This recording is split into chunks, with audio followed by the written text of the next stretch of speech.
storytellers, huh? Yeah, good. With Brianne, right?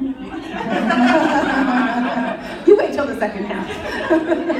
Okay, our final storyteller of the first act is new to the stage as well. We're very happy to have her. Her name is Sanskrit. Her name is Kusuma. So her name in Sanskrit means a light within shining onto the world. No pressure. She spent most of her adult life carving out her place in the world by traveling and living abroad, cultivating a global community, and then also writing about these experiences. But she now lives in Victoria with her 2 lizard babies. Okay, I won't go in. Just got a really great mental. Her and the lizards on the airplane coming home. She's like, this is how I'll stay grounded. She spends her time now helping moms deliver their babies, super cool, and she studies social work while pondering the deeper side of this thing that we call life, probably while petting one of her lizards. Too far, I'm going too far. Please welcome to the stage our final storyteller of the night, Kusuma Tiffany.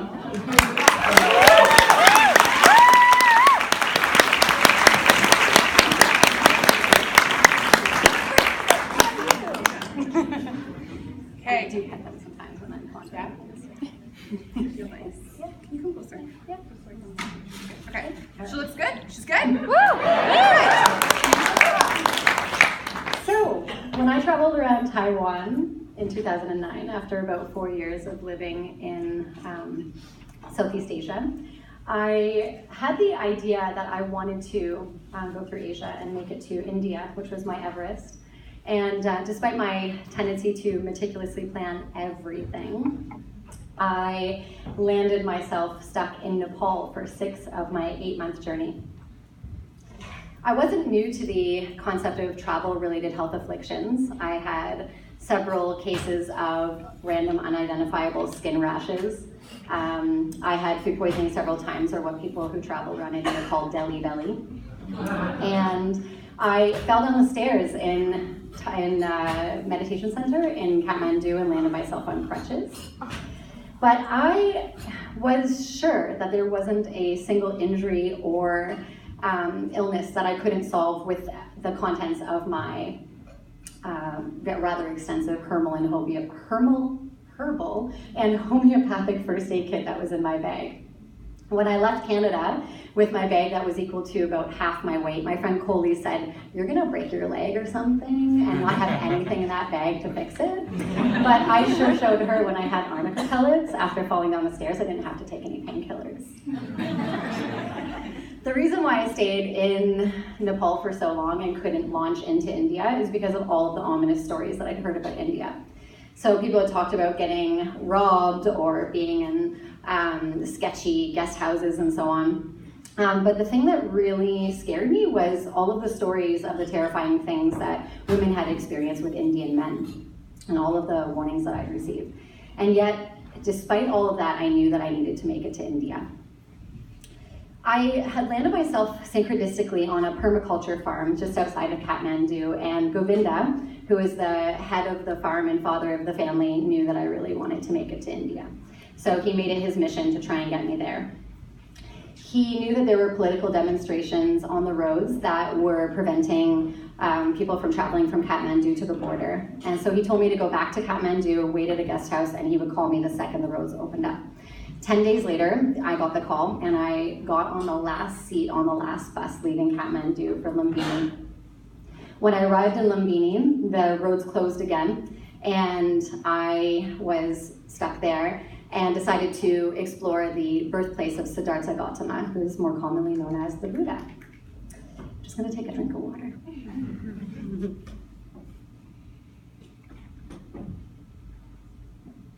On a random Tuesday, I was in an internet cafe and I ran into 2 women who had just come from India who did nothing to console my fears about going to India.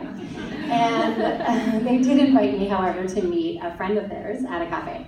I already had plans, so I said no, but they strongly insisted, so I decided that I would go. And I met a man named Piers, who was an English guy, who's also a meditator. And within about 5 minutes of meeting him, he told me that he was going on a Buddhist pilgrimage to visit all of the sites that were significant in the life of Siddhartha Gautama. And I was really hesitant. I didn't know if I was into it. But Maya, the girl who had invited me, said, I don't know if you realize the karma that you have to have been offered something like this, but you need to say yes. Now, I had my dad's voice in my head, like, do not travel with man you just met, all of my fears. But yet, over the years, I had really come to know how to trust my gut, and I realized that Piers was worthy of that trust, so I decided to go for it. The next day, the roads opened up, and we decided to travel south into India. Piers and I entered India in the least aggressive way that anyone has ever entered India.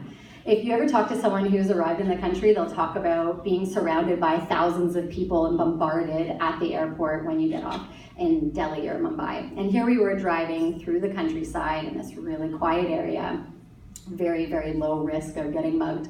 And I was in a car with two men that I'd gotten to know, and I was thinking, I feel safe, which was really significant given all of the fears that I'd entered the country with.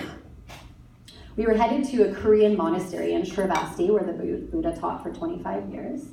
And we were going to be staying there for a few days, so what could possibly go wrong? About halfway to Shravasti, the driver pulled over to a roadside stall, and despite my strict rule not to eat street meat, I decided to have some chai and vegetarian samosas. And I got back in the car and fell asleep.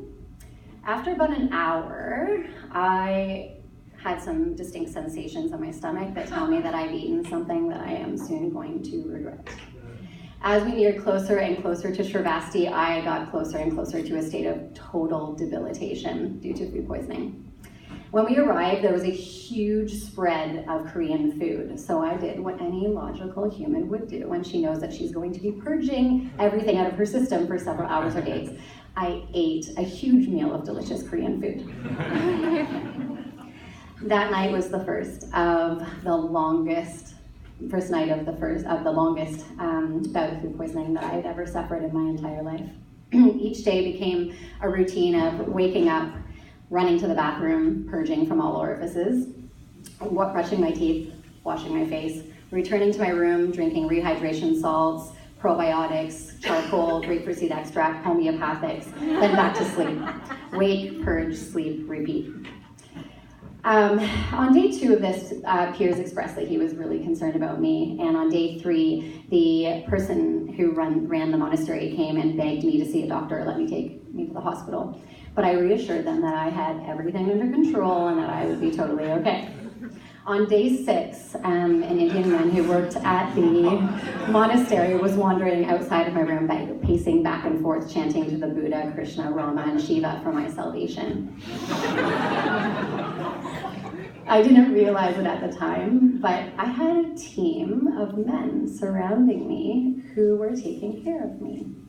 One was from England, some from Korea, many from India, and all of which were bringing me fresh water, making sure that I was well, and creating a circle of healing around me. And this was not at all what I had expected.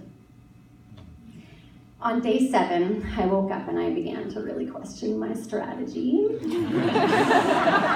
I had really quite a burning sensation in my throat from throwing up so much, and I thought that I had purged everything from my system, but realized that I still had that stubbornness and determination to get through it on my own. When I studied Vipassana meditation, I learned that the causes of suffering are trying to have things be different than what they are in this moment, so striving for things to be outside of this moment and not accepting things as they are. A concept that is a lot easier on a meditation cushion, but when you have diarrhea flying out of your body every 2 hours, I assure you that it takes Buddhist monk-style training to remain balanced and equanimous. After a particularly difficult purging, I walked up to the mirror and I didn't recognize the face that looked back at me. My cheeks were hollow, my skin was really gray. I had really dark circles under my eyes and my eyes were lifeless. But I looked at myself and suddenly this voice came into my head and the voice said, Kusuma, This is India's way of purging you of all of the negativity that you brought into this country. Just surrender and let go, and all of this will go away. So I looked up and I said, okay, I surrender. And then I crawled back to my room and lay down and went to sleep. When I woke up the next morning, I was shocked that I hadn't been to the bathroom overnight. And I realized that my stomach actually felt a lot better. When I woke up, when I got up and I looked in the mirror, I realized that my cheeks were rosy again, and I saw life in my eyes, and suddenly I had an appetite, which I hadn't craved food for over a week. And I realized that I had made a complete and full recovery, and even my energy had returned. It was as if nothing had happened. The days to follow, I spent getting to know the humble and beautiful souls that surrounded me at the ashram. I realized that there was no way that I would have been able to get through this alone. And despite my stubbornness to do it alone, I had so many people making sure that my needs were taken care of, and I was really grateful for that. I decided to spend some time journaling after I healed from the chai samosa purge, a diet I don't recommend trying.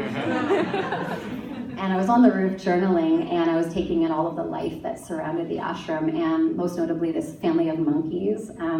They were trying to size me up to see if it was safe to run from one side of the roof to the other.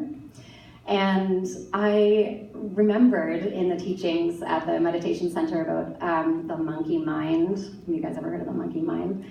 And what the monkey mind does is it wreaks havoc in our lives and like creates all sorts of thoughts and stuff and shenanigans to make, mess our lives up. And I realized that I was creating quite an ominous experience for myself going into India, and that was my monkey mind at work. So essentially I was trying to balance that out, but I was swinging from branch after branch in a carefully regimented fashion to control my experience to make sure that nothing bad would happen. But it wasn't actually until I surrendered into my experience that I was able to find a deep inner peace and trust in myself and in humanity, and an appreciation for India and the amazing, beautiful energy that she brings and the teachings she brings. Once I had emptied my cup, all of the gifts that came were plentiful. I traveled with peers after this. We went on a few different to a few different sites of the Buddhist pilgrimage, most notably the Bodh Gaya, which is the town where the Buddha became enlightened. You can actually sit under the tree that the Buddha became enlightened under, which is pretty cool.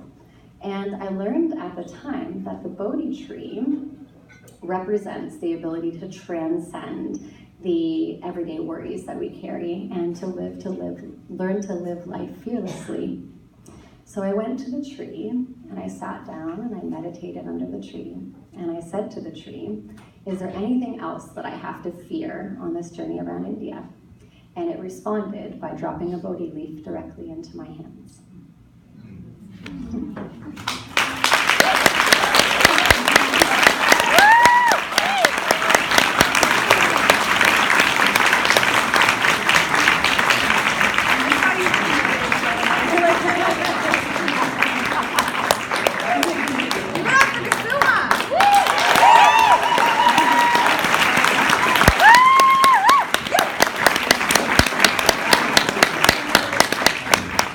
Thank you so much for your hearts and your ears. We are going to take a 15-minute intermission.